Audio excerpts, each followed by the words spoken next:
ওবায়দুল কাদেরের একটা উক্তি আছে যে সরি বললেই কি সব সমস্যার সমাধান হয়ে যাবে। হ্যাঁ, সরি বললেই কি সব সমস্যার সমাধান হয়ে যাবে। দুই তিনটা ভুলের কথা কি করতে পারো।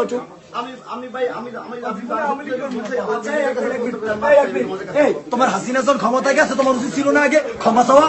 আমার কাছে যোগাযোগ অসুবিধা হলে আজকের এই দিন তোমার দেখতে হইতো না। তুমি দেখা করছো, তুমি দেখা করছো, তার ভাবছে নাকি তুই দেখা করছস, তুই দেখা করছস, তোর হাতিরা বলাইছে তুই দেখা করছস।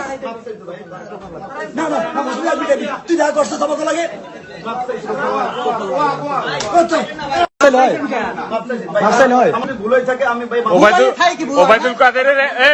ওবায়দুল কাদেরের একটা উক্তি আছে যে সরি বললেই কি সব সমস্যার সমাধান হয়ে যাবে।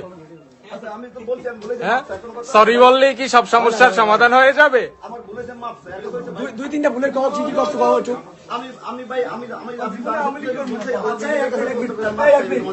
তোমার হাসিনা যখন ক্ষমতায় গেছে তোমার উচিত ছিল না আগে ক্ষমা চাওয়া। আমার কাছে যোগাযোগ অসুবিধা হলে আজকের এই দিন তোমার দেখতে হইতো না। তুমি দেখা করছো, তুমি দেখা করছো, তার ভাবছে নাকি তুই দেখা করছস, তুই দেখা করছস, তোর হাতিরা বলাইছে তুই দেখা করছস। না না তুই দেখা করছস আমাকে লাগে।